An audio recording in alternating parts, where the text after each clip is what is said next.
Ladies and gentlemen, welcome back to Nerds of the Roundtable. That's right, Antonio Padilla. With me as always, Cliff Miller, the Red Dog, and Mr. Swagtastic.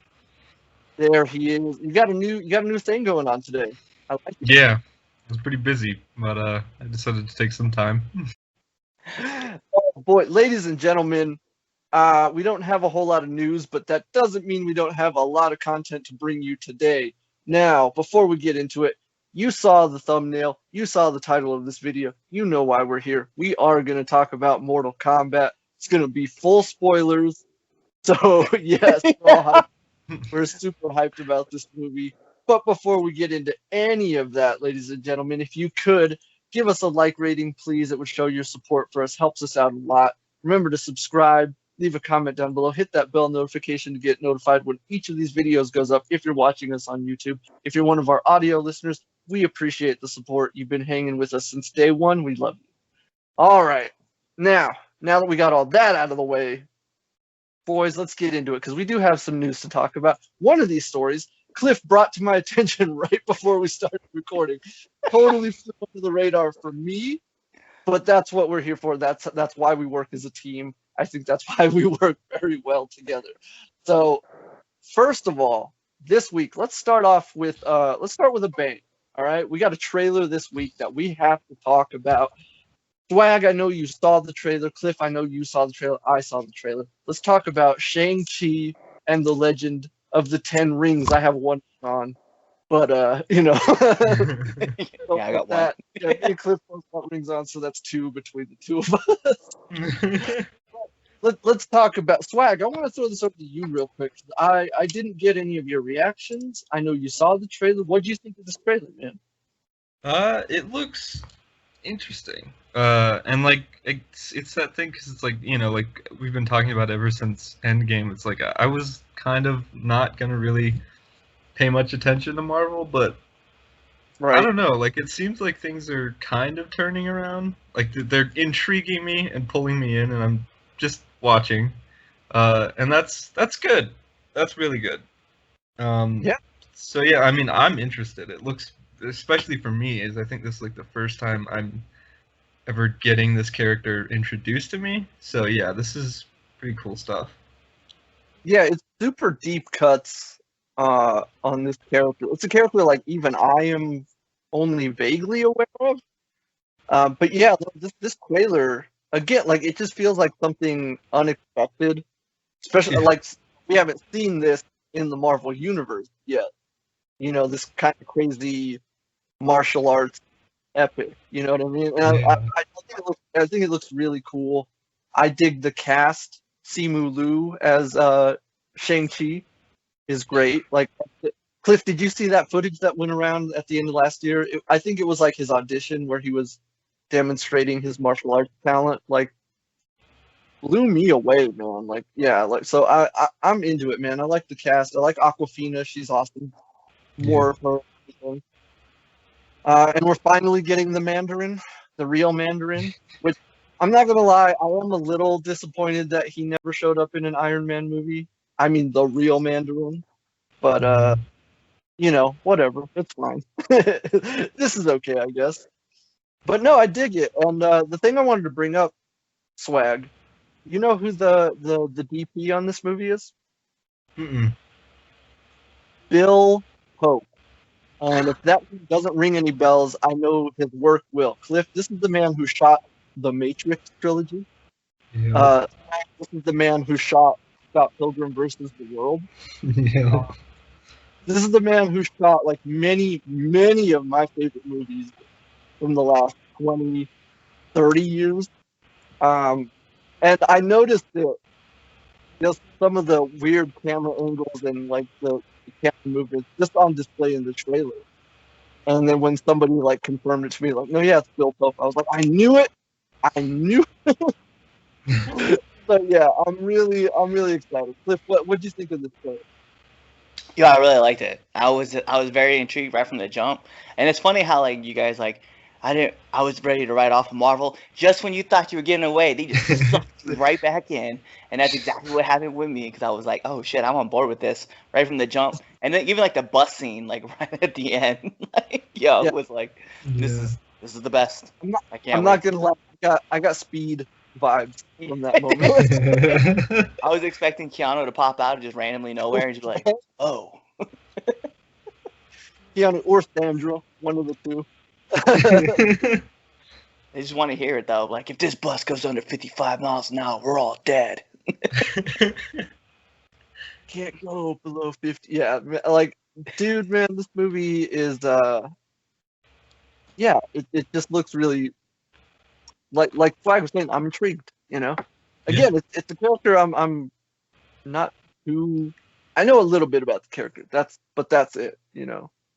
So, yeah, no, I looks cool. The martial arts stuff looks really cool.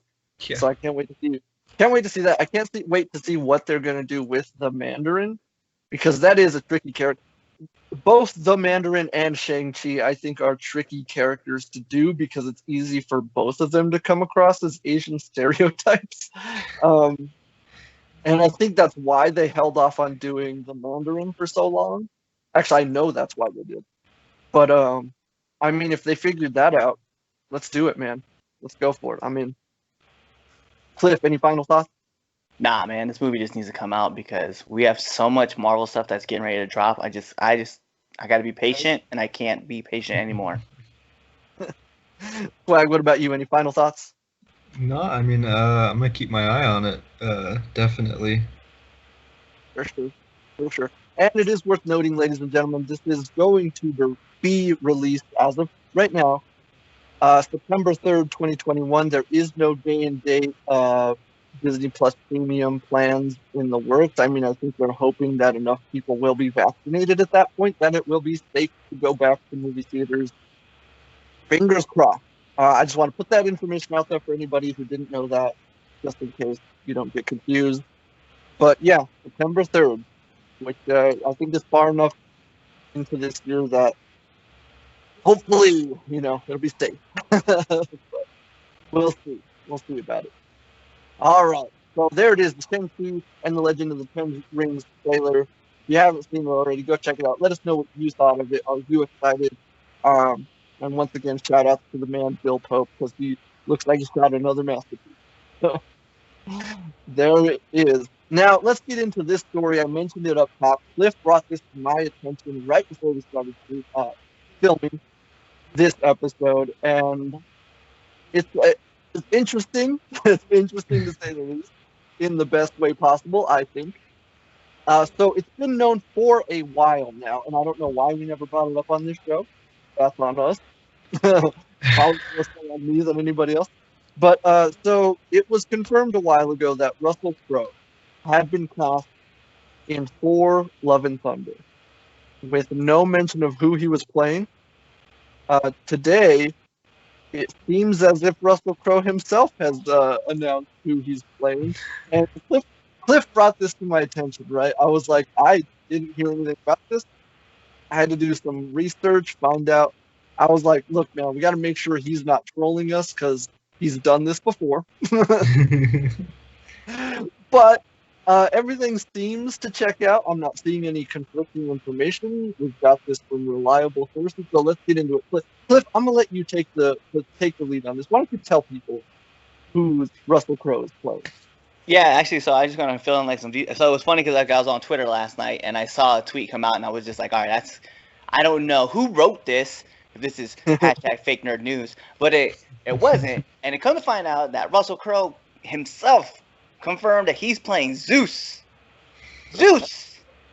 Like, bro, you're already my master and commander and my gladiator. Also, you know, you may be a father figure, Jor-El, but more importantly, you're playing Zeus. You can't have all the cool characters, my man. But apparently, as me and Antonio talked about before we even started recording, apparently Australians can take all the cool characters.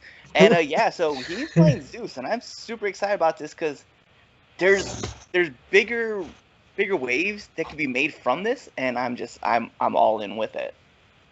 Yeah, the implications of Zeus showing up in a Thor movie.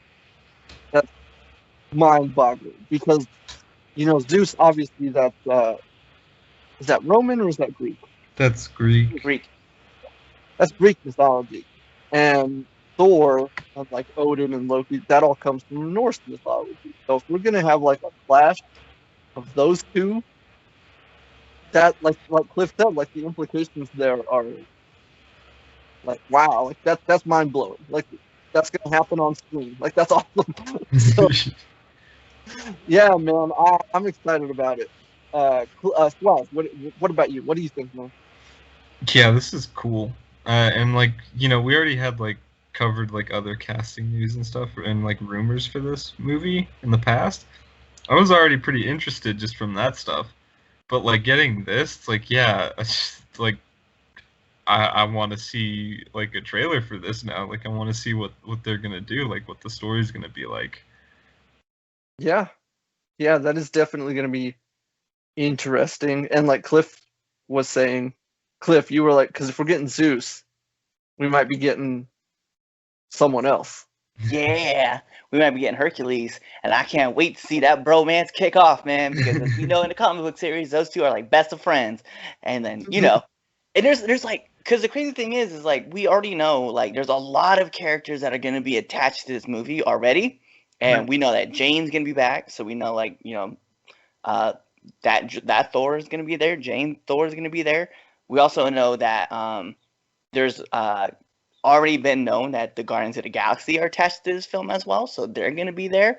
And then, of course, we also know that if you guys pay attention to the comic book side, we know that Hercules also has this like little romance thing going on with She-Hulk, and we already know that she has her own series coming out, and then you're going to be able to see maybe that thing happen. Like, there's so much cool stuff that could happen with this, and I'm like, let's go. Who's playing Hercules? If we don't know, I'll put my name in the hat. I was waiting for Cliff to say that. I already got the beard. Let me go. And look, like to Cliff's to his credit, Cliff been putting in the work. He's looking pretty good right now. Cliff, take your shirt off. I'm just kidding. Don't do that. But no, man. Like yeah, like you're like I said, you're putting in the work. Why not? Marvel, give him a shot. But yeah, no, like I think that's cool, man. I think it's like there's a lot that they can open up in the world with this movie. Not that they're not already doing that, like we just talked about Shang-Chi and what the implications that movie could have moving forward in the MCU, like is phenomenal. And like we still haven't even seen footage for Eternals yet. We don't know what that's gonna do. Like that's insane. But yeah, no, pretty cool stuff. Swag, what about you?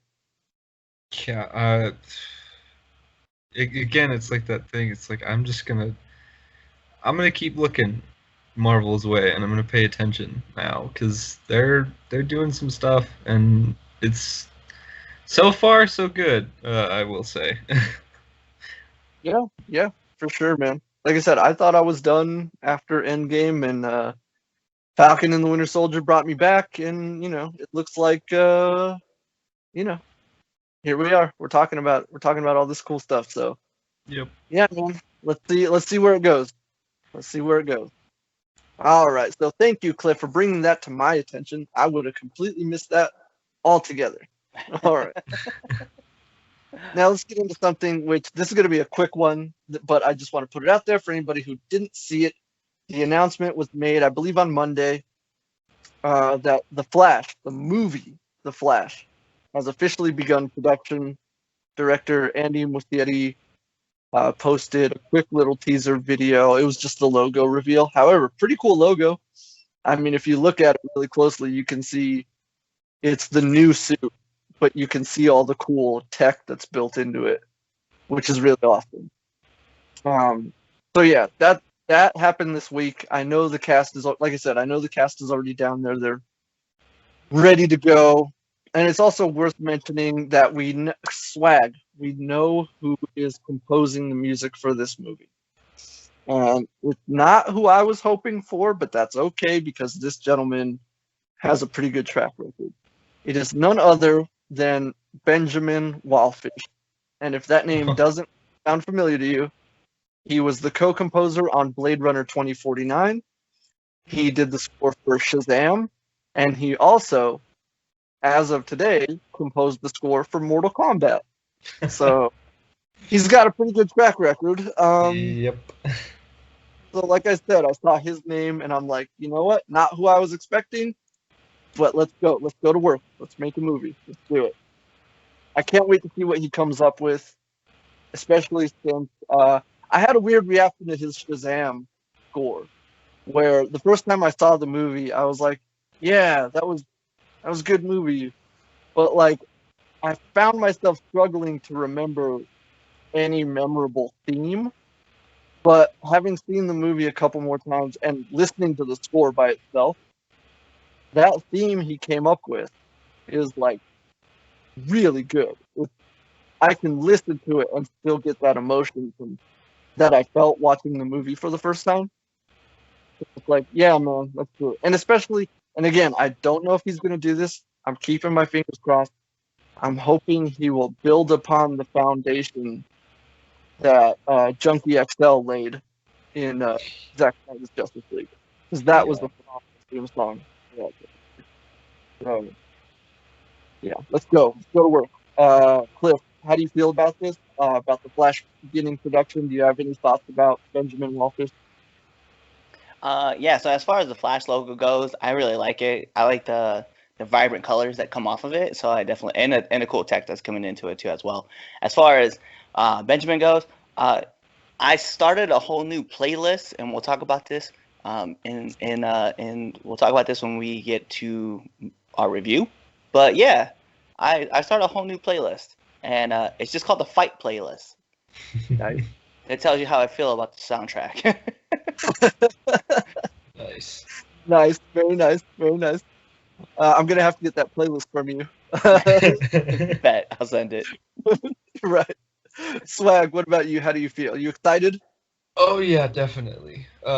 Especially after seeing Justice League, it's like, like I can't wait to see more of this version of the character and follow his story some more and see where he goes and what he does. I can't wait to see footage from this. I can't wait to see the new suit, and definitely can't wait to hear the music. Yeah, for sure, man. Like all of that, I can't wait. It's just, it's like we talked about it last week. I think it was last week. Like Black Adam finally started production. The Flash started this week, and Shazam: Fury of the Gods should be starting soon. Definitely within the next month. I know that much. So it's like, yeah, I think we're, Swag, I think we're getting these movies. I think we're finally getting these movies. So, Yep. So yeah, I'm very excited. I can't wait. Again, we're just putting the news out there. We don't have a whole lot of details, but got to get it out there. I'm hyped. I'm excited. All right. So, ladies and gentlemen, that's basically the news. Swag, put that up there right now. Basically the news. There you go. There it is for this week. Now, ladies and gentlemen, we do still have plenty of show for you. Strap in, because this week's TV time will be followed by our review of Mortal Kombat. But so let's get into TV time. It's everybody's favorite time of the show. But this week, I got to put it out there, The Flash, the TV show, went on hiatus, so there was no new episode to talk about this week. I do want to make a quick little mention. So I think I mentioned this on the show a couple weeks ago, that China Anne McClain left Black Lightning, and they replaced her with a new actress. And this week, I was watching the new episode.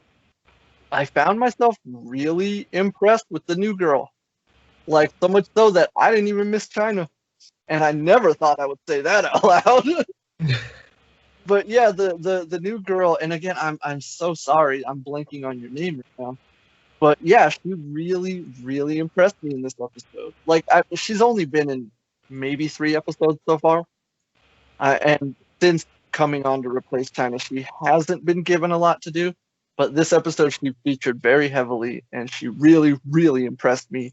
And like I said, at this point, like I kind of forgot about China, that's not easy to do. Okay, so thumbs up to her. I approve. This is my thumbs up of approval for you. Keep up the good work. All right, got to get that out of the way. Let's talk, Cliff. Let's talk some Mighty Duck, because I know this is a show you and I are watching. Last time we talked about it, you were not caught up.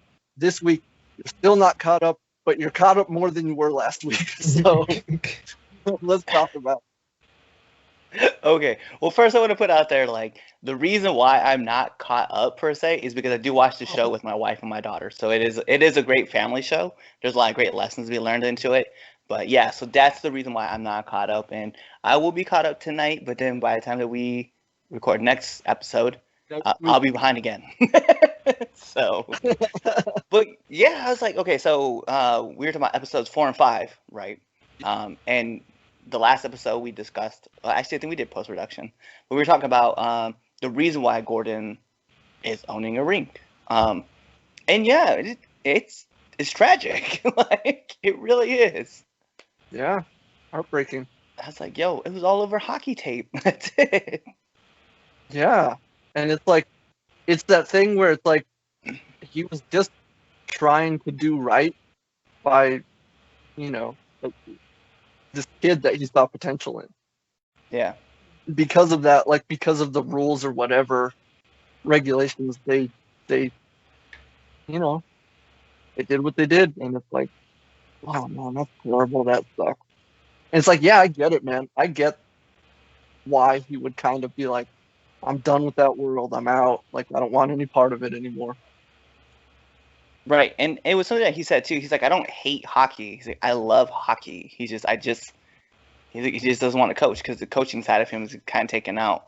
Which I was like, damn, dude, that's tragic, because like I could imagine like something that I love so much that all of a sudden I was just like, you know what, like I don't love this anymore, and I don't want to be a part of it. Like, and I've been in some pretty bad relationships, WWE, no names being dropped, but I'm just saying that I get it. And it is tragic. It is tragic to see like that love just kind of be drained out of him. But it's crazy though, because like as we see in the that episode, as well as the next episode, you kind of see that love, like we talked about it, you kind of see that love get brought back to him, and he kind of gets hyped again. I'm gonna be honest, my favorite thing, aside from what's her name, aside from old girls switching teams, is when Gordon skated up and had the moms competition and was like, hey guys, Gordon Bombay, you may know me. Nobody knew him. Yeah. That was the best, because he was just like, all right, well, this is awkward. I was like, yeah, what happens? I had a moment like Alpha in the latest Power Rangers movie when he's like, look, it's Zordon. Zordon, I don't think they know who you are. Like, that's what I was like. I was like, Gordon, they don't know who you are. They don't know you. It's been a long time. It's been a while. It's been a minute. But yeah, no, I really dug so much of those episodes, and yeah, I really like seeing Gordon sort of come back around to who we remember him as, especially at the end of last week's episode where you see him sort of bond. Although it felt kind of like I was, you can't help but compare it to like the way he connected with Charlie and his mom back in the day. And I was like, it's like, yeah, I'm happy for you, man, but like how did that go for you last time, man? Like, it's like I'm kind of like, I don't know if you should be doing this, man, but we'll see. Yeah. Hey, can we be real? There's no way in hell that slap shot went 41 miles an hour. It stayed on the ice the whole time. No air. I was like, how you push a puck 41 miles an hour on the ice? Get out of here with that. Physics alone tells me that that's not a thing. 25, maybe. 26, push. Okay. 40, but come on. Cliff, let me ask you this. So like your suspension of disbelief is broken there, but like the knuckle puck still works somehow. Like, I can't agree to that. No, I know it's some trash, but I was just like, at least the like knuckle puck got some we've air. established the rules of physics don't really apply here. So, They clearly don't. no. I looked at that was the first thing that happened, right? So my wife and I were watching it, and as soon as she hit the pecan pie, as soon as she hit that last shot, I was like, "There's no way in hell that went over 40 miles an hour." And they were like, 41. I was like, "No, not at all." Can we talk real quick? You just mentioned it. Can we talk about how Gordon had that pie just ready to go, like behind the pot? He just had it like, But bruh. okay, Oh, man. okay, and how much of a dick is Gordon Bombay that he brought out on the last shot? You mean to tell me you had it this whole time? And you're like, "Oh, it's the third shot." Yeah, Come on, like, man. extra motivation. Here's some pecan pie with a piece already cut out. Like he ate that in the back. It wasn't even the full pie. Oh man. And then he had the audacity to take the same pie to the house and be like, "Hey, we're gonna share this pie." No, you ate a piece of it already, you dick. I think it's perfectly in character for this version of Gordon. Like the first time we see him in the show, he's eating leftover birthday cake. Oh man. And then and it's like, what's so crazy is that like when we first see him, right, he's eating a birthday cake. He's talking about, he's like, "Yeah, I love parties because kids just leave the birthday cake behind." He's eating it. But then you see him later on in the episode, and it would be later on that night, he's eating another birthday cake. He's still eating birthday cake. Yeah, I was like, Yeah, I know. Like that whole thing is like, oh, so this is what we're doing with Gordon Pump. But Cliff, I got to tell you, this week's episode, I'm not going to spoil anything for you, but it's like, there's a lot of really good stuff in this week's episode. Like, a couple of characters have an interaction. Like you were talking about, this is a good family show, and there's a lot of really good stuff, like kids to watch, to like learn about, specifically like team building. This week's episode has a really great moment between the two girls on the team. I forget the name. Not the girl who just switched teams. Right. Yeah. Right. The other two girls. And yeah, that one actually hit really close to home for me. I remember being a kid. But yeah, this week's episode is really good. And I don't know if you're watching the trailers for next week's episodes.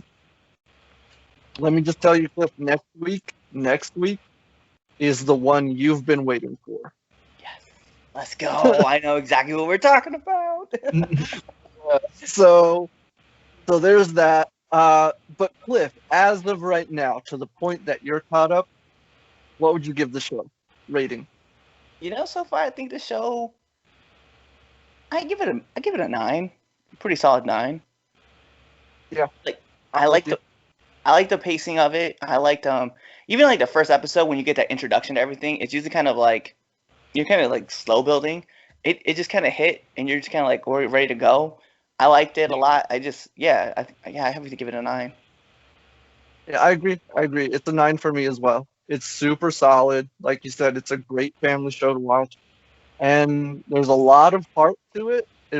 Everything you would want from anything Mighty Ducks is here. It's present and accounted for. I love it. I look forward to it every week. So yeah, 9 for me as well. All right. There it is, ladies and gentlemen. 90s kids rejoice. The Mighty Ducks are back. Technically, these aren't the Ducks, but we'll get to that later. What do they call themselves? The Don't Bothers. Yeah. Which I think that's great.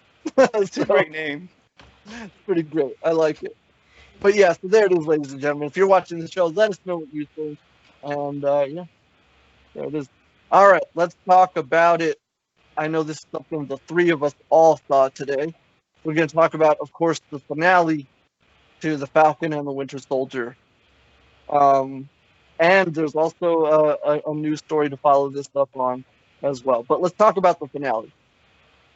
Wag, I want to throw this over to you because I know Cliff and I just spent however much gushing about it.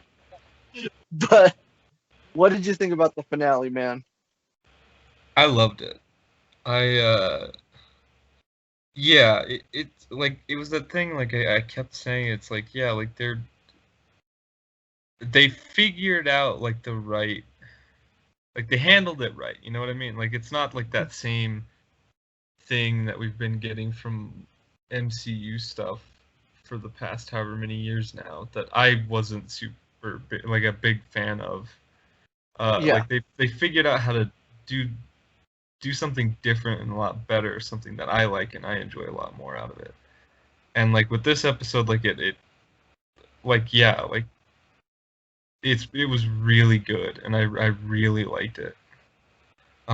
Especially like with the moment with Sam and like talking to like the senators, right? Yeah. Yeah. That That was was like yeah, I was that like after it happened, I was like that was a like that was a Captain America moment right there. for And sure. so I was like yeah, like I loved it. I thought it was a pretty good episode. It's a pretty good finale too. Yeah.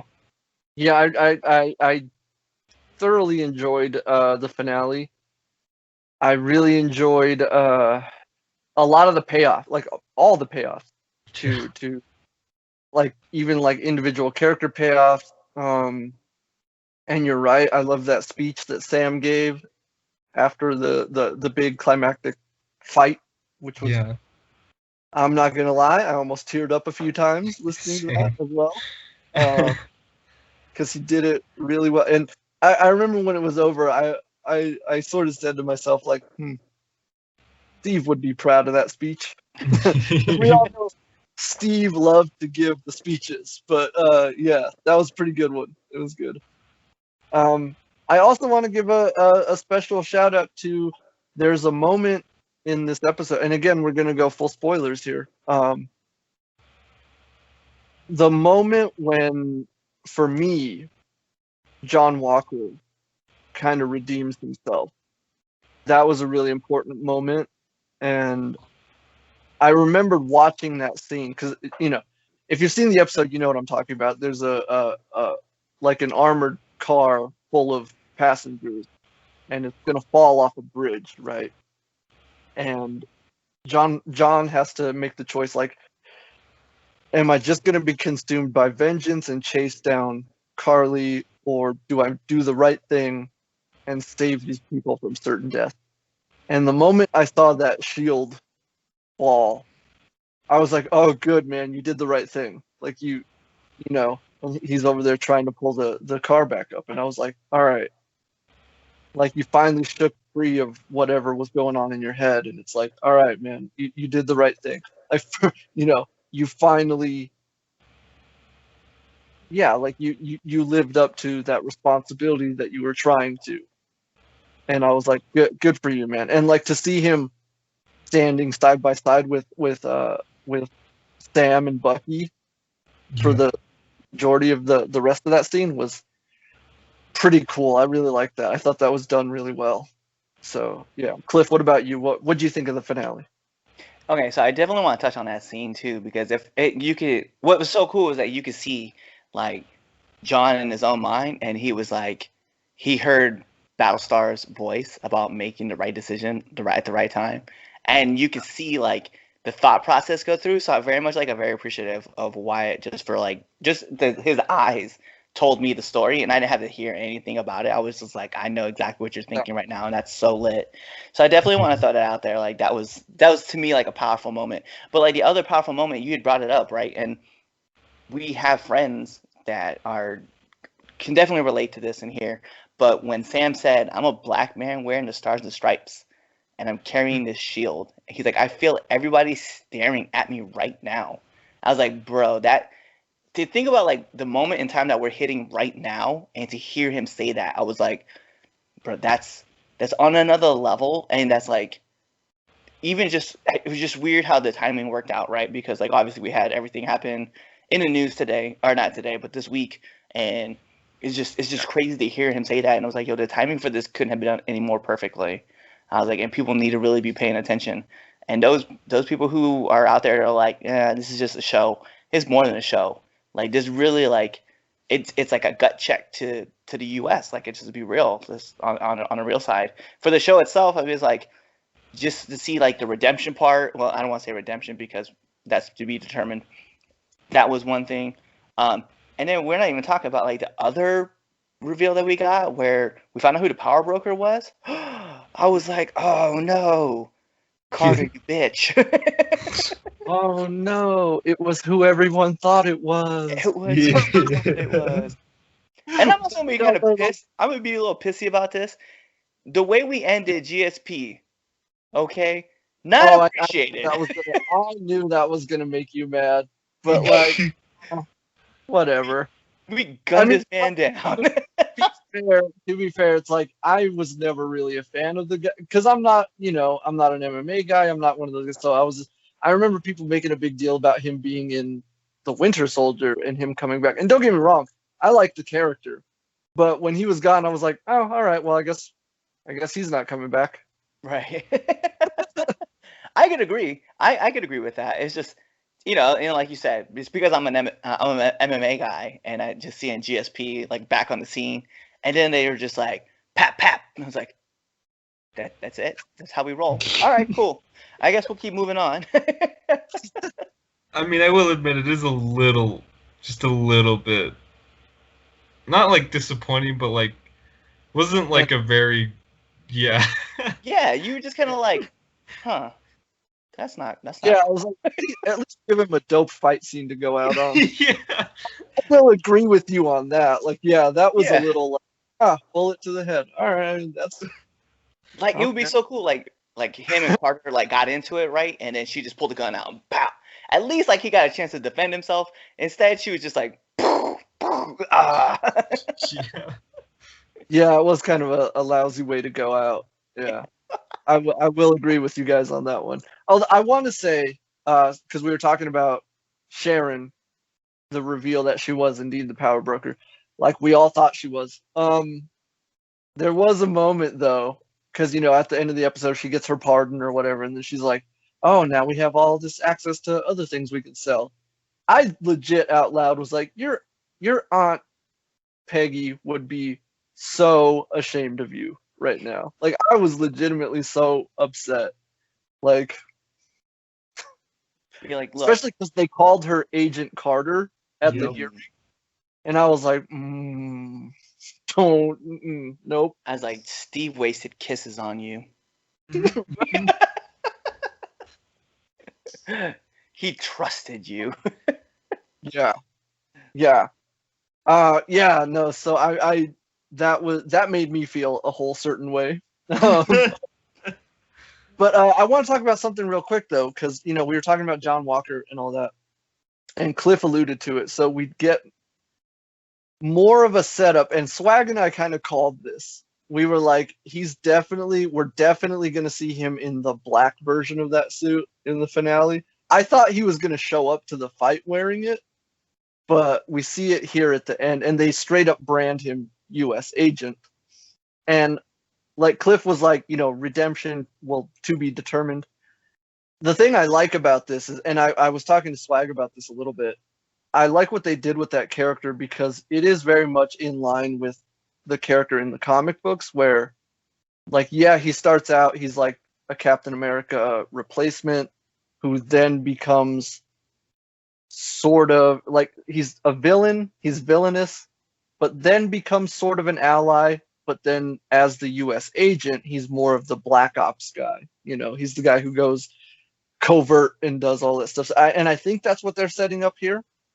And I like that. I like that a lot, because that definitely means this is not the last we've seen of Wyatt Russell as John Walker, which is cool. And that'll feed into speculation into this next story. We'll get to that in a little bit. But no, I really liked where he ended up. I was a fan of it. And like I said, I liked that we saw the black suit, the U.S. agent suit. That was really cool. But yeah, no, I just wanted to bring that up and sort of talk about it, like, because since beginning this series, I have done a deep dive, like going back and reading old stories and old issues. And like, I wanted to brush up on John Walker just so that I wasn't putting out incorrect information. But also, I sort of read the story. I forget what it's called, but it's the story that made Sam Captain America in the comic books. Like, let's talk about that. We didn't even mention his suit. Yeah. Like, the Captain America suit.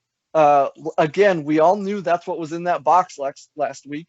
Yep. And as like I called it, like they were gonna save it until he showed up to the fight here, and they did. And boy, was that suit spot on. Yeah. Like, because like I said, I recently reread that story, and when he comes, Steve is like, "This is the new Captain America," and it's Sam. When I saw the suit on screen, I was like, "That's literally the suit from the comics." Like that is that's a one-to-one recreation. And it's like, how often do we get that? We've got that maybe twice prior to this. The Aquaman suit is the one that comes to mind, and probably Ben Affleck's bat suit in Batman versus Superman. At least for me, those are because that's like one-to-one. You just walk right off the comic book page. Yeah. But yeah, no, that suit was dope. It's super cool, and like they did the headpiece, which that's always tricky to do in live action, but they pulled it off. So congratulations. Yeah, man, I really dug the suit, man. Cliff, what'd you think of that suit? Yeah, that suit was fly, and no pun intended with it being Falcon. I really liked it, and I loved it like right off the jump because I remember like watching that scene when it started, and then all of a sudden you saw the shield come flying in, and he just barrels in, and I was like, oh, he's so cool looking. I was like, I hope no big purple villains come and clap him. Yeah. Yeah. Swag, what about you? Oh, I loved it. Like seeing it for like again, it's like, yeah, we knew it was gonna be a thing, but like actually finally seeing it was like, it was so satisfying. Cause like just seeing the colors and like the design on it and the way it just looked in motion, it was so cool. I really loved it. Yeah, it was really cool, and also I love I love that upgrade. The Wakandan upgrade, because there's a scene where the helicopter literally bounced off the, he uses the wings to shield him, and the helicopter. I said out loud, I was like, "Oh, thank goodness for that upgrade." Yeah. Otherwise, this would have been over quick. But, yeah, man. Yeah, I think this was a pretty flawless finale for the show, and I think there's like, again, like Batroc going out kind of unceremoniously is probably the only nitpick for the episode for me, anyways. Yeah. But I think other than that, I got to give it a 10 out of 10. This was a great finale. Cliff, what about you? Yeah, I have to agree. I mean, we get all the setups too. We know there's gonna be a season 2 because that was announced. Yeah, for me, it's a 10 out of 10. I love it. Oh, I'm sorry. We forgot to mention something that was very, very massive that was in this episode as well. Can we talk about how cool it was for Sam to go back and get that statue put in the World War II Hall of Fame?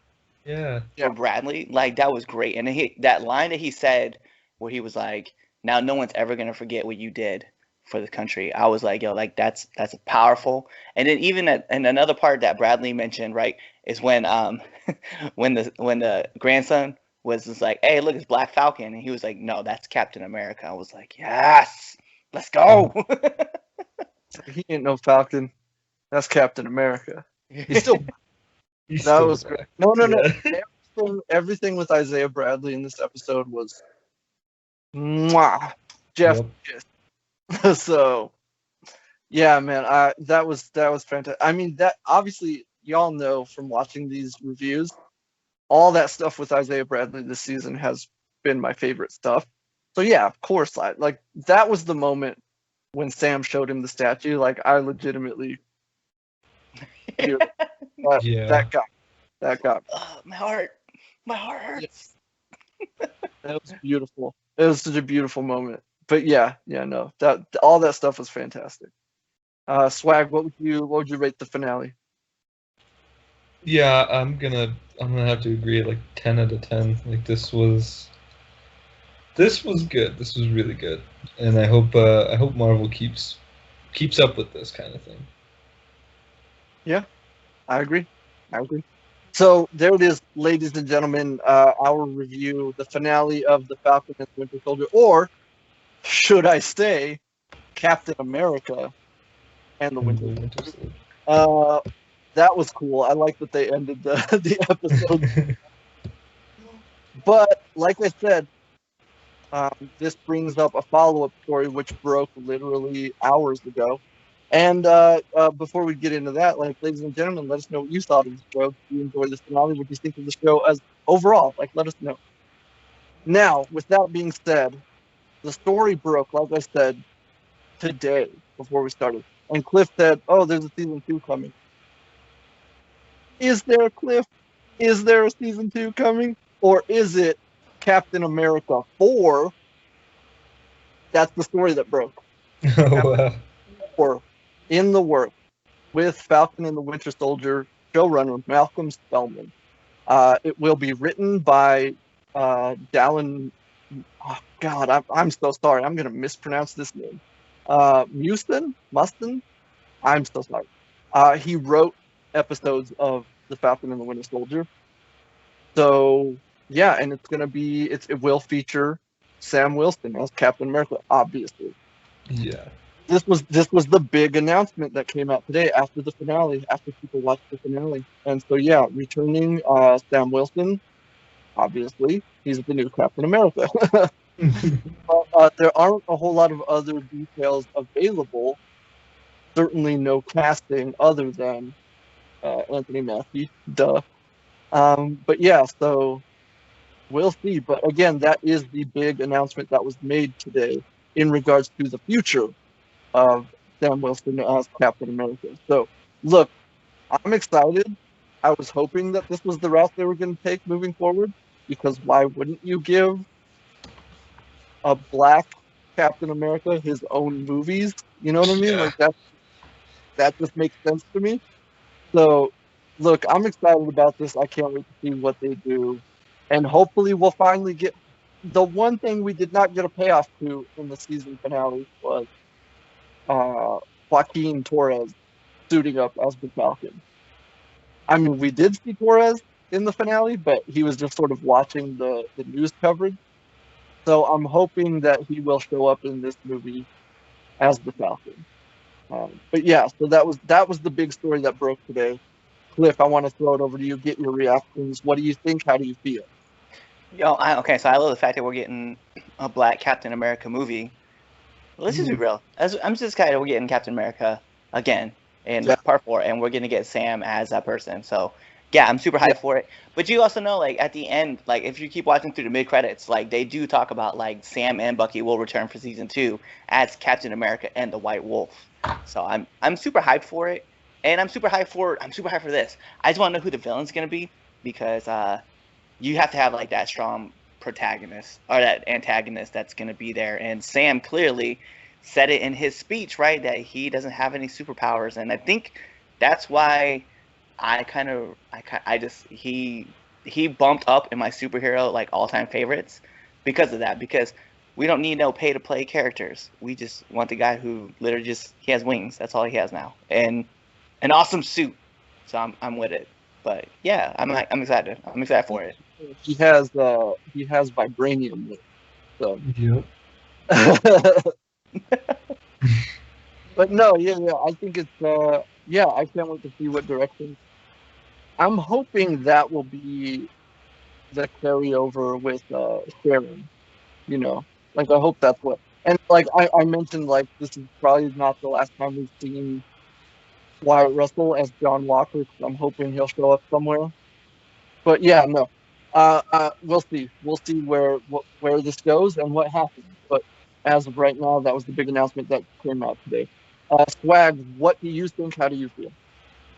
Oh, like, I'm excited, especially after seeing the show. Like, and like this finale, like, it did really start, like, coming into my thoughts. Like, this this is gonna lead into a movie, right? Like, I'm assuming that's what they're gonna do, and yeah, I mean that's what they're doing. So I can't wait to continue Sam's journey as Captain America and see what happens and what he goes through and what he's gonna have to, you know, do to further prove that he is worthy of carrying that shield and the name Captain America. Yep, I agree. Agree 100%. Let's do it. Let's go. I'm into it. Like I said, you already got me back with this show, and I'm gonna have to show up for this movie. Not that it was gonna be a hard sell, but like I gotta know where this is going. So, congrats, Marvel. You got me. All right, so there it is, folks. There's the big announcement, the follow-up to the series finale, season finale, Falcon and Winter Soldier. But yeah, let's go. All right, now let's talk about it, Cliff. We held off on talking about this prior to the recording of the show because we didn't want to waste any of our comments or any of our reactions. Swag, let's talk about it. Let's talk about Mortal Kombat. Let me get a few things out there first, okay? Number one, full spoilers. If you haven't seen the movie yet, go watch it, come back. Second of all, did I not tell you guys my boy Josh Lawson was going to kill it as Kano? Did I not call that as soon as he was cast in the role? Oh my God, homeboy stole every scene he was in. Like, oh my goodness, yes, man, you did me proud. I knew you would, but oh man, I'm so like that was phenomenal. But everybody in this movie played their parts phenomenally well. But like I said, Josh Lawson definitely stole the show. So yeah, I want to put that out there right away. Let's get into it. Cliff, I want to hear your thoughts first because, like I said, I was like, no, don't tell me anything. We'll get to it when we talk about it. But Cliff, tell me what you thought of this. Okay, so I want to approach this on two different fronts, right? Mm-hmm. First, I'm going to approach it on my front, right? And I say this because there's a lot of things that were kind of tied into this movie that I don't think that if you were first introduced to Mortal Kombat through this movie, you weren't picking up on. Yeah. So I definitely want to put it out there. This movie to me, overall, is a 9. 100%. Hands down, fight scenes were great. I loved there were some things in the story that were just kind of like, I know they're supposed to be new, but there's just some things in the story that just really didn't like, just drug on a little bit too long, and some things that were like a little rushed. And I was like, I wish you would have just let that play out just a little longer. But overall, I think the movie's a 9. But if I was the casual viewer and I saw this for the first time, this is a great jump point for anybody. And I love the fact that Cole Young is our new character that's being introduced. He better be in the next Mortal Kombat game. Ed, yeah, seriously. He better be in the next Mortal Kombat game. That's all I'm going to say. He better be in that game. Because this character is a brand new character that has really, we know where his bloodline is now. Okay? Mm-hmm. But his tie into the movie was perfect in the fact that he had no idea what the fuck was going on. And Sonya Blade was literally explaining everything to him step by step. And even Liu Kang was explaining everything. So for the average viewer who's never seen anything with Mortal Kombat, this is like a great way to like tie yourself in and get yourself wrapped into Cole. So I can definitely put 100% into that. Now, push that person aside. We're gonna talk from me. I'm all in with this shit. Like every fight scene, everything that happened with Kano, I was in with. I loved our opening, mind you. If you guys went to YouTube, they did release the first 7 minutes of the film. Mm-hmm. Let me be honest. I hit the play button. I stopped. I was like, you know what? I have 2 days to wait. Swipe that shit off to the right. I was like, I'm not watching this shit. I'm gonna wait. And let me tell you, I wish this was a day where I really wished I had a GoPro in my car while watching this, because they're like the opening scene, man, where you see Hanzo go ham with the kunai. Yep. I was like, oh my god. Yeah, that was the moment where I was like, oh, it's on, let's go. Like, yeah, man, I was all about it. Yo, he cut off old boy's arm, and I was like, oh, we there. We Yep. didn't even wait. This is like 3 minutes into this movie. No waiting. No, Oh, straight I to it. legit, I was like, I'm so happy right now. My favorite bit in that fight scene was like he throws the spear through Homeboy's head, pulls him down, snaps his neck, and I was like, yeah, for good measure. Yeah, he might have got back up. Dagger to the face. Dagger to the face doesn't kill nobody, but breaking the neck right there at the end, that's Gotta snap that neck. yeah, that's the Yep. added piece. Yo, I love that, man. That was awesome. Yo, and then like and let's be real, man. Like I forget his name, but Hanzo, like by far, man. I love him in everything that he's in, right? From the last, I mean, and I'm gonna name some dated shit. I know the Last Samurai. I loved him in. I loved him in Lost, and he was my favorite character in Lost. And mind you, I watched the whole season, the whole series, and that was my favorite character. But like everything this man does is gold, man. And the way he played Hanzo, I was like, bruh, like you are killing this. Like it was like you were born to play this role, and you did it like excellent. Like you just understood everything. And I love the interaction between Sub-Zero and Scorpion, well, Hanzo and beyond, when he said, "I don't understand your words." Because he's speaking Chinese to Japanese. I just love that interaction. It's like I don't know what you're saying. I told Swag about it. I was like, it took me a while to figure out that they were speaking different languages, even though it said like Japanese, Chinese. Like for some reason, my brain didn't process that, and it wasn't until he said that I was like, oh, that's why they're specifying the language. Duh. Yo, it just reminded me of that scene from Cradle to the Grave where Jet Li, I forget the dude's name, but he's speaking in Korean, and he's like, "Well, you don't talk," and he's like, "I don't speak Korean." And he's like, "Well, I do."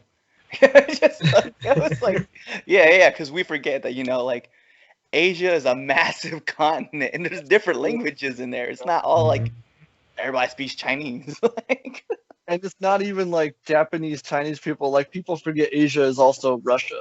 So And like India too, right? right. India, like all the like it's crazy.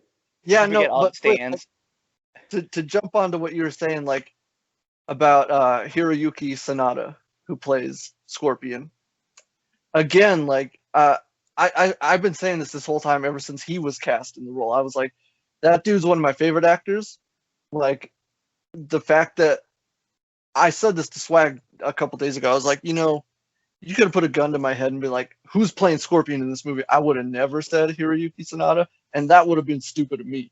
Like watching this movie, like you were saying, Cliff, like I had that realization, like that's why you get an actor like that, because like he had to do some real acting on top of all the martial arts stuff, and like he's a legit actor, and it's like, and again, like not that someone like Joe Taslim isn't, because boy was he menacing as hell in this movie as Sub-Zero. He barely had any dialogue and he was super menacing. So prop him. But like on the flip side of that, you get someone like Hiroyuki Sanada because he can deliver the emotional impact that he needs to in certain scenes on top of playing like a badass martial arts, ninja that he is in this movie. And it's like, yeah, man, like there's totally a reason why this dude is one of my favorite actors of all time, and why I was so excited when he was cast in the role. Like that's brilliant, man, brilliant.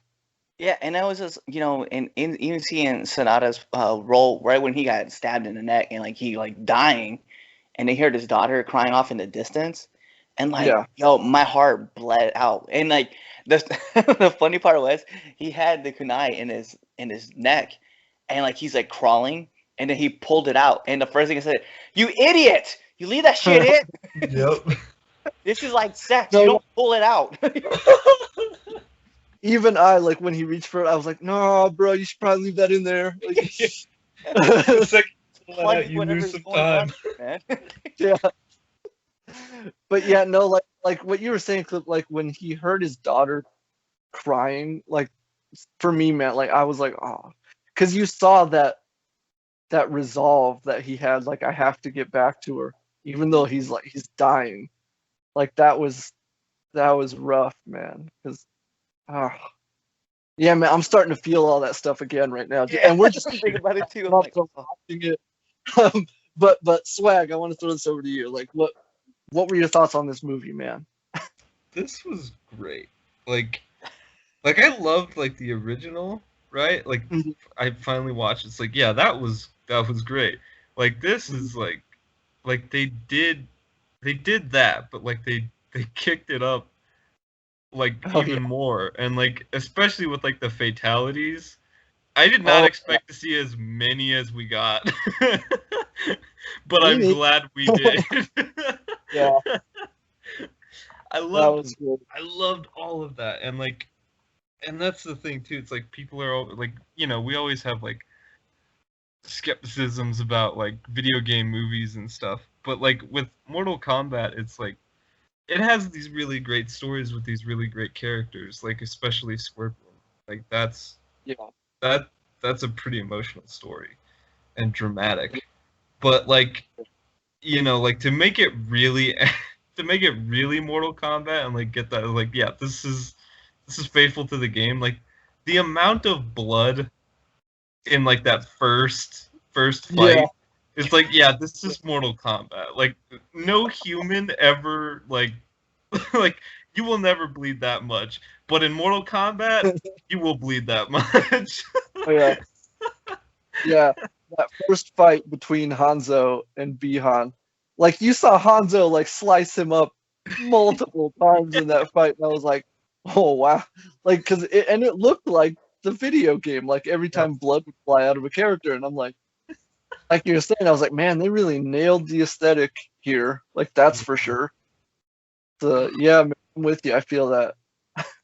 Oh, Yeah. like I was gonna say, like I was in like the moment, like she like his Hanzo's wife was like, oh, why is it so cold? And I was like, ooh, Yeah. we started. Yep. But then like all of a sudden you hear, ugh, and then like all the blood just goes straight up the wall. I was like, oh, yep, we're in.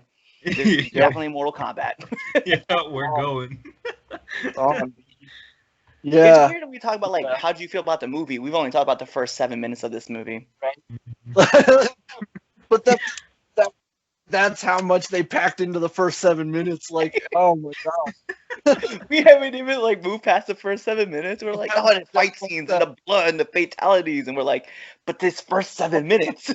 Yep. Talking about how much like Hiroyuki Sanada's performance brought us to tears. It's like we're still only in the first 7 minutes of this movie.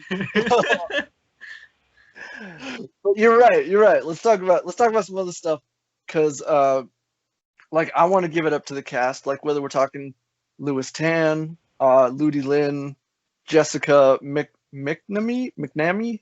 God, I still haven't figured out how to pronounce her name. She's fantastic. I love her. A lot of characters I didn't expect to see in this movie. Yeah. Like I mean, we had characters like Cabal spoiled for us. But like there were a few that I was not expecting to see who showed up, and that was cool. So, Yeah. I think. Okay, so this will be the one part where I put the downer out, right? And this is my downer of the film. I really wished they would have chosen other characters, and I only mean that in the sense of Cabal and Melina. Like, I just want two other characters that don't mean anything to the game, right? Well, to this movie. And I say that because I got to put it out there too. I really appreciated the fan services that we got with the movies, right? With Melina and Cabal being in the movie. But in the same token, it's a double-edged sword because now you just killed off two of the fan favorites, and guess what? You set the movie up for sequels, and someone like Rico and I forget her name, Natara. what was her name? Like Yeah. Rico and Natara, like those two getting killed. Like to me, I was like, I'm not attached to you like that. Yeah. But like Cabal and Melina, I'm like, yo, like I'm attached to these guys, and now I don't want to say they're not going to be in a sequel, but there's a very strong possibility they're probably not going to be in the sequel. And to Yeah, be I was fair, gonna like bring that up.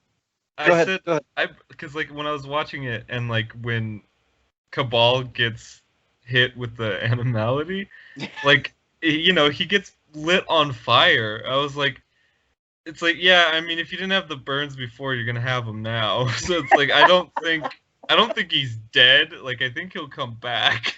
Yeah, he'll probably be back in an somehow even more faithful costume to the video game, if that's even possible. So, but yeah, that's what I was gonna bring up. It was like, yeah, we saw them die, but that doesn't, like, even Shang Tsung was like, death is just another portal. Right before we see him, like the implication that obviously Bihan will be back as Noob, and we saw him take Goro as well. So, and Goro was pretty dead at the end of that fight. So, he was if they're gonna stick, if they're gonna stick close to the games, like he didn't die in a throne, so yeah, it's very true. So yeah, no, I think I'm with you, Cliff. Like I was kind of like, oh, they killed off quite a few important characters. Yeah. Then it's like, I'm sure they'll bring them back somehow. The one that disappointed me, and this was the only one, was Kung Lao. I was like, oh, come on, man. And like Swag was saying this, like, and he was like, yeah, I get that, like, not to steal your thunder here, Swag, but he was like, I get that you have to kill someone to raise the stakes. And yeah, yes, I agree. But it was like, did you have to do my boy? Did you have to kill Kung Lao? Yeah. Can we get somebody else? To be fair, he did get the coolest fatality in the movie. Yeah. So, Yeah. so. But I was like, yo, can we pick another person? Can we get Art Lean? I mean, shit, we don't even get him in the game. Let's just bring him in this movie. Just to kill him off again. he turns into the Kenny of the Mortal Kombat. Bring him back just to kill him off again. Like, oh. Tough brace for this guy. Like, oh, they brought back Art Lean and he's dead again. All right. Wow. That didn't last long. No, but like for real, how dope was that they gave Kung Lao his fatality? Like, that was so sick. Cliff, that was the one where I saw the hat start to spin and I was like, oh, we're doing it, and then he did it, and I was like, oh yes, yes. Can we run her in like a surfboard? Yeah. That was so dope. Oh, Like, so legit though, like I want to say, because like Kung Lao, like his character specifically, like had so many things from the game, like in the movie, like his teleport entrance with the hat, like that's straight up an intro from MK11 that you can have him use. Yeah. It's like that was awesome seeing that in live action. Yo, I was thinking, I was like, to me, and I'm probably being biased on this, and I don't give a shit. Most badass entrance of any character in any movie ever. Like, first you just see the hat fly, hit Sub-Zero, and then he teleports through the ground. I was like, bruh. Yep, hands down, favorite entrance of anybody ever. Yep. I believe I said out loud, I was like, dope entrance. Yeah, that was, oh man, that was so dope, man. Yeah, like everything, I think like everything Kung Lao did in this movie was sick. And again, like, it's like, and I think like that's why it rubbed me the wrong way when he was the one to die, because I was like, come on, man. Yeah. Come on. But again, like, I don't know, man. Like, is there a way they could bring him back, Swag, Cliff? Like, help me out here. I was gonna say, I was like, it's Mortal Kombat. They'll find something. Like, I'm sure, like, yeah, I'm sure they'll probably do something with like Raiden or something, or like I wouldn't be surprised if, like, since Shang Tsung has his soul, like they kill him in the next one, and like all like they manage to catch his soul and put it back in his body or something. Or they introduce Quan Chi and he introduces violence. They would have to, though, wouldn't they? Because he's a big part of Noob's story. He's the one who brought Noob back. Right, exactly. So then that's exactly how you enter. You can bring all those guys back who were just murdered. Yeah, that makes Dumpstered on. Yeah. I think you guys cracked it. There it is. So, yeah. Yeah, and like that's the other. Go ahead, Swag. Go ahead. That's the thing too, is because like this, we didn't even get a tournament, so it's like, of course we're gonna see Quan Chi. Like, if we get a sequel and that one's gonna be like the actual first tournament, it's like, yeah, Quan Chi's gonna be there. No, I'm glad you brought that up because that's exactly what I was just about to bring up. It's like this movie didn't even feature the actual tournament. It was like a prelude to the tournament, Yeah. which is, I'm fine with. I'm like, that's cool because, like, it gives us time to. I know we were all disappointed that Johnny Cage wasn't in this movie, but it totally gives us time to get to Johnny Cage before the tournament. Like, that was straight up the sequel bait. It's the last thing you see in the movie. Yep. So it's like, yeah, man, like, yeah, like I really liked it. Yeah, oh my God. So yeah, there's so much to talk about in this movie, man. Like, it's insane. Cliff, go ahead. I was just thinking, I was like, like, we did have Reptile in the Mhm. movie. He was introduced into it, and obviously Kano with his fatality Yeah. through Reptile. I was like, oh man, that sucks. That's the one I said out loud. He did that, and I was like, fatality. Yeah. I saw him busted through, and I was like, oh damn, we back to Mortal Kombat 1. All right, cool. Let's continue. Yeah. I love the nods too of other characters that we got to see. Especially because I know one that a lot of fan favorite that people are gonna be kind of upset that she wasn't there, but we saw Katana's fan just like chilling in the background. Yeah. Yo, I think I said something to Antonio. I was like, yo, was that Katana's? Swag had to point it out to me, and I was like, oh, you're right. I was like,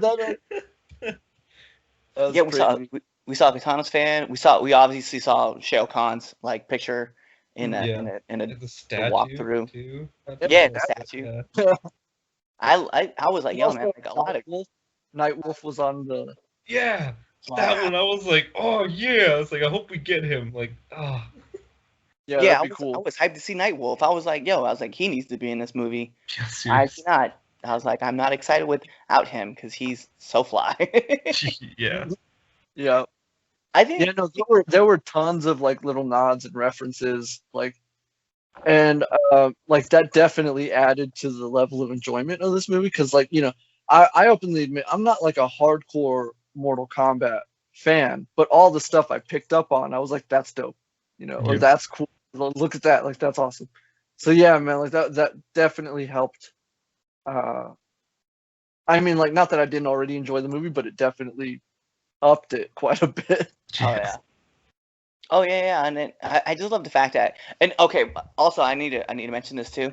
I love the fact that we now have a reason for why these certain fighters are in, right? So Yeah. you have to find your Okada, right? And I love that whole thought process that, hey, like, you have to unlock something, and I love the fact that other fighters were selected, but they were killed, and that guy who killed them, or the person that killed them, took that symbol, and I was like, oh, that is a badass way to explain this. I was like, so the crazy thing is, the best fighters aren't necessarily there, because let's be real, like, there was the scene with Liu Kang and Kano, where Liu Kang swept him 3 times. Yo, and I love that nod. Oh my god, like that nod of the leg sweep, like 3 different times. I was like, yo, this is straight out the video game, and I love every minute of it. Yeah. Well, especially since he even did a video game thing, a fighting video game where he baited him. Yeah, he canceled. He was like, "That's the only move you know." And then he fakes him and he jumps and then he kicks and he gets him with jump. I loved it. I was like, and the thing that got me to remember, like, it's like, shit, I had my point and then I lost it. But I was like, there's just so much like cool throwbacks to like the film, like to games and stuff. But like, it's just like there's this driving force about the Okada. That's what I was getting at. The fact that Kano openly admitted that he killed the guy who had it first, and it left that dude's body and went to him. And then Jax did the same thing. Like, they talked about how Jax killed a guy who had the symbol, and then it showed up on his ribs. Like, so I thought that was cool that you may have been selected, but you weren't necessarily the best fighter. You could have had a lucky day, snap some dude's neck, and like that's it. Like, now you're all of a sudden chosen. Like, I was like, oh, there's gonna be a lot of people. that honestly feels to me a lot like another video game thing, like where if you play online, you know? Whereas like you could get really lucky and take down one of the best fighters in the world, and then it's like all of a sudden you have this reputation now. It's like that felt like that to me a lot. Like that it also felt a lot like a video game type of thing, which is really cool. Yeah. Yeah, I was hyped with that. That was such a great throw, and I was like, dang, I was like, I really am attached to this now because, you know, like obviously Sonya, and that was crazy too. Sonya wasn't even selected. She just knew about everything that was happening because she did all the research, and then you know, obviously she, spoiler, as we mentioned in the beginning, she offs Kano, and then she gets her Okada. She finds it. Look, man, I'm super excited. I can't look. I hope we get a sequel, like for sure, and hopefully. Oh yeah, okay. So we're talking about sequels. Cliff, you remember Mortal Kombat Annihilation? The one I try not to remember. Yes. You remember when Sub-Zero does the ice clone in that movie, and how like not good it looked? He does the ice clone in this movie, and I said out loud, "Oh, that's a vast improvement," because I was like, "That looks way better, man! Like that was dope." Can we acknowledge like it even had like icicles like coming out of it, so it just looked like it was like really made of just ice, whereas made out of ice. Yeah, Annihilation, like that was just like someone trying to do the mannequin challenge. Yeah, it was clearly like styrofoam. You know, like it really was. Bad. It looked so bad. Yeah. We exploded too. The way Hans hit it and it exploded, I was like, "Yes, I'm in with this." The effects in this movie were really well done. Yes, they were. You said it to me, Swag. You were like, "Oh, they spent some money on this." Yeah, they did. They did. They did. And considering it was a lower budgeted movie, like everything looked good. I don't think I saw an effect shot in this movie where I was like, because even Goro looked pretty impressive. Like, oh, and I know myself and a lot of people had reservations about a full CGI Goro, considering they pulled him off with a puppet, you know, back in the. But seeing it, I was like, oh, that actually looks pretty good. Like, all right, cool, let's do it. And he looked really close to like MK10 Goro. Yeah. Like he looked really like right there. I was like, oh wow. I was like, and he's badass. And then like he had the audacity to hit Cole's wife. I was like, oh, using that lower right arm, he was just like, bitch, why you hit me with an axe? I just like the fact that Cole is like getting like. I went back. I had to go back, and I started watching the opening scene again. And when they referred to him as like the sponge, pretty much just taking a beating all the time, I thought it was so appropriate. That's what Goro was doing, and then like his Okada release, and he has all these, you know, he absorbs all this power, and he's just getting his ass whooped, and his wife was like, "Ah, the hell with this, axe to the side, bitch." And he's like, "Oh no!" He gets all hyped, and like his body armor comes on to play. And I just like the fact that his daughter was like, "Use the uppercut." And he's just like, it just reminded me of like Bishop, right, from X-Men, where he just absorbs all his energy and he's like, "Supply." He used a fire punch. He's straight like Street Fighter needs to have like a talk with Mortal Kombat because I'm not gonna lie, in my head when he did that, I was like, "Sure you can." Yep. Oh man, no man, I thought Swag was like, "Yo, they spent some money on this." Like, for sure, like they shot on location a lot. Like all the stuff in Outworld, I was like, "Oh yeah, this looks way better than what we saw." We were like, "Oh yeah," like they went to Australia to shoot this. This is cool. Like that's very cool. I liked it. I thought it looked great. Fight scenes, fantastic. I don't have any complaints about the fights. The fights were on point. Yeah. The one thing I will say, like I saw a lot of people like, "Oh, the story could have been better." I was like, "Look, we come here to watch the fights. All right, that's what we're here for in Mortal Kombat." I showed up because I wanted to see Scorpion and Sub-Zero beat the shit out of each other. And guess what? I saw that. All right? Twice.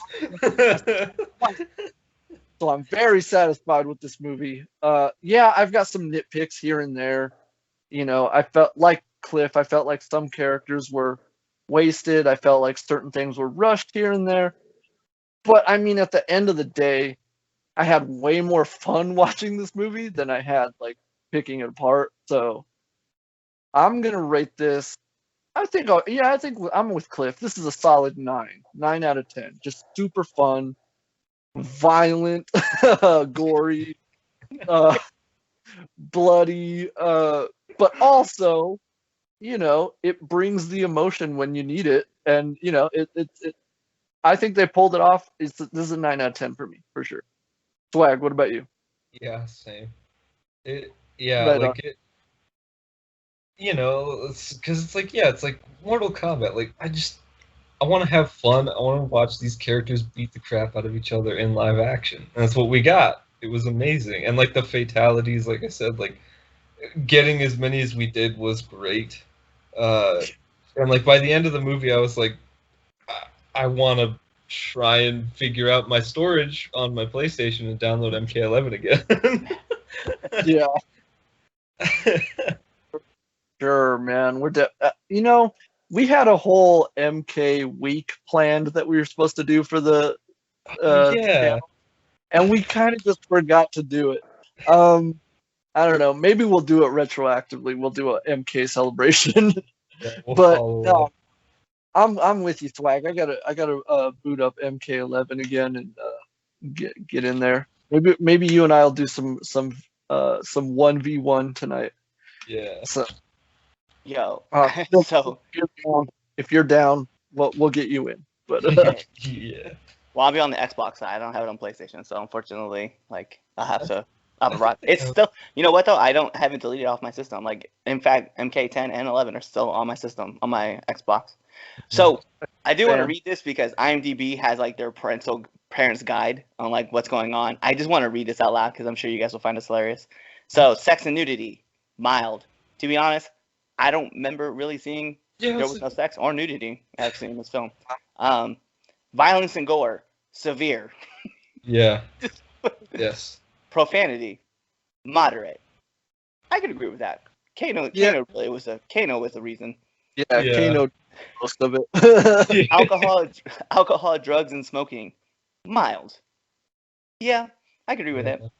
And frightening and intense scenes, severe. It's like, you know what? That's an accurate assessment of this movie. Yep. The only thing you're a little off on is the sex and nudity, because I don't remember any of that. But yeah, 233 people said that there was mild sex and nudity. I was like, that's 223 people who were wrong. Yeah. Were you guys watching the same movie, or like what? Were you just watching something play the game? Sorry, I just started reading these for the first time. The film features frequent strong fight scenes and features large blood sprays and dismemberment and disembowelment. Like, yeah, what did you expect was going to happen? Mortal Kombat, like you should know what you're getting into. Yeah. Speaking of Mortal Kombat and things that you need to get into, can we throw it out to Cole Young for saying, "Hey, look, they spelled combat wrong"? Yeah.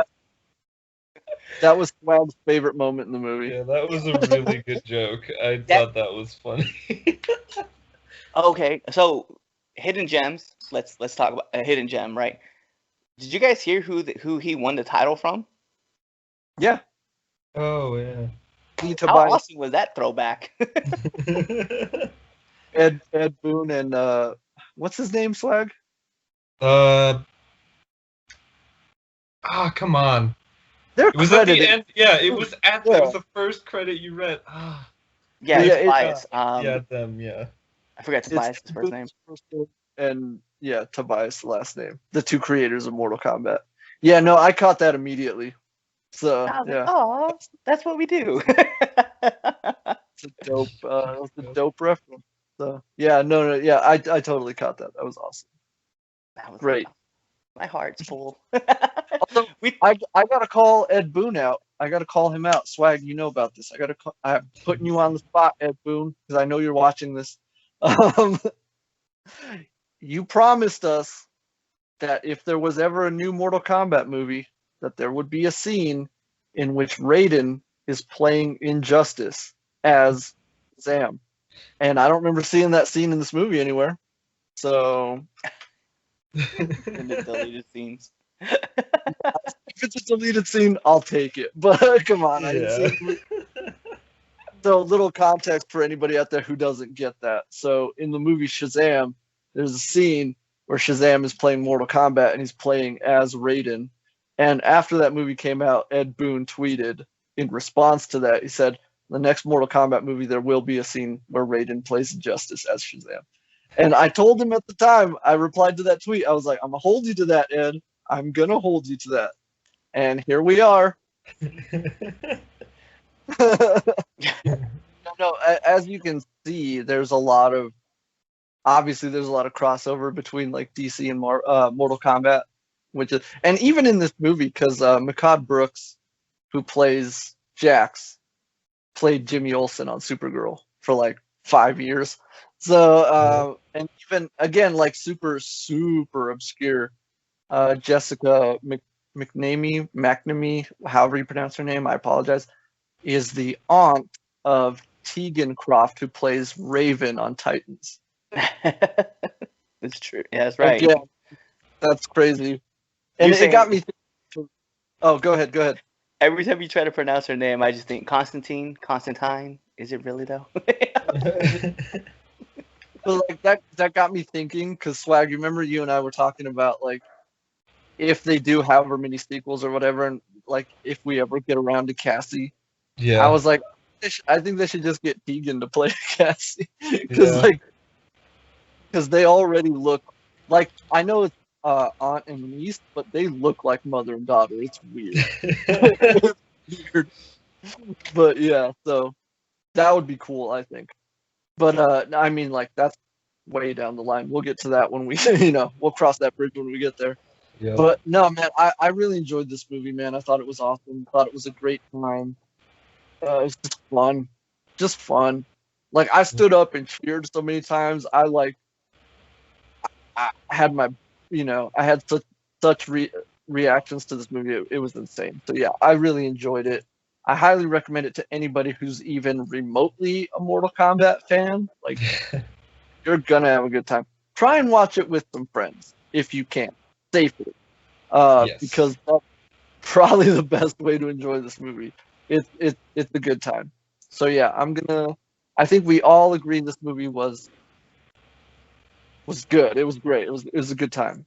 Even though Cliff and I clearly had a few nitpicks here and there, but nothing enough to like destroy our enjoyment of the movie. Like and it's like I said, right? Like for me personally, like I rated a 9. If I was a new to the whole Mortal Kombat scene, definitely like a 7 out of 10, which is still like really good. It's still enjoyable to watch, because if you don't know, you're expecting a lot of fight scenes, that's what you're gonna get. You know what I mean? And for us, like as genuine, like me, I'm a hardcore fan of Mortal Kombat, which is my my biggest nitpick. We've already kind of went on to, but like even I was like, yo, I'm riding this because I know exactly what I'm getting into. It's like watching Kong versus Godzilla. Like, you know what you're gonna get if you just sit back and enjoy. Exactly. Yeah. Exactly. Swag, any final thoughts on the movie? I do want to mention one thing, and that was at the end when, he's like packing up and like, the guy comes and is like, you leaving? And he's like, yeah. It's like, where are you going? Hollywood. I was expecting to just reply with, you're not going to get into those cheesy martial arts movies, are you? That would have been fun. Yeah, that would have been great. Yeah, would have been great. Yeah, man. The end scene was great. I think we all saw where it was going though, like immediately. But again, just because we knew where it was going, it was still great. It was still a great way to end the movie. So yeah, man, I liked it. Yeah, go check it out, ladies and gentlemen. If you have, let us know what you thought. Leave a comment down below. So yeah, ladies and gentlemen, that's gonna do it for us this week. Those are our thoughts and opinions on Mortal Kombat. Let us again, if you saw it, let us know what you thought. All right, Clifford, tell everybody where they can find you. Well, you guys know you can find me on linktree.com/the_reddog85. You can find my Instagram, you can find my TikTok, you can find my Clapper, you can find this podcast right now, Nerds at the Roundtable. You can also find the 3 Count podcast, and also you can find the YouTube link right over here to this channel. Also, you guys can follow my Twitter account, which is very important because I may have put out a tweet where I will put myself out there as Johnny Cage or Curtis Stryker. I'll take either role. All right, Ed, I know you're listening because you saw my tweet. I know you did. Okay. So, your boy wants that hookup. Let's go. There it is, ladies. I almost forgot. I was going to bring that up. But yeah, thanks, I Cliff. also hashtag Sam, too. You saw that, right? Like, I put it in McCoy as well. I saw. So there it is, ladies and gentlemen. Go show Cliff all the love. You know what to do. Swag. Let everybody know what you're up to over on YouTube. Yeah, you guys can come over to youtube.com, Mr. Swagtastic. I have some things planned. I don't really want to spoil them, but I've been getting into some Street Fighter, which is a funny thing to mention considering what we just reviewed. But that's been the content on the channel as of late. I have two actual legitimately serious, well, semi-serious Street Fighter videos up, and then one really memey Street Fighter video. You guys can go check those out. It's just come hang out. It's a good time. Definitely do that, ladies and gentlemen. His latest Street Fighter videos are worth checking out. Trust me. He showed me one of them before he posted it. I was dying laughing. It was so good. Go check it out. Definitely. Mr. Swagtastic on YouTube. And before I forget, Cliff, follow up to last week, I did start playing Power Rangers Battle for the Grid. Good times. I highly recommend it, man. If you can check it out, check it out. It's a fun time. Really good. So yeah, I'm doing that. Maybe we'll put some content up. I don't know. But yeah, so you know what to do. Go follow Cliff. Go check out Swag on YouTube. I'm, of course, Antonio P. You can find me on all social media at Tron Pilgrim or at Tron Pilgrim 87. Remember, you can always find nerds. If you're watching us here on YouTube. Remember to like and subscribe, hit that notification bell. And you can always find us on anchor.fm/nerds, Spotify, Google Podcasts, Apple Podcasts. You can like us on Facebook, facebook.com/real nerds of the roundtable. And you can follow us on Twitter at realnerds_. There it is, ladies and gentlemen. We'll see you next time. Same nerd time, same nerd channel. Good night, folks.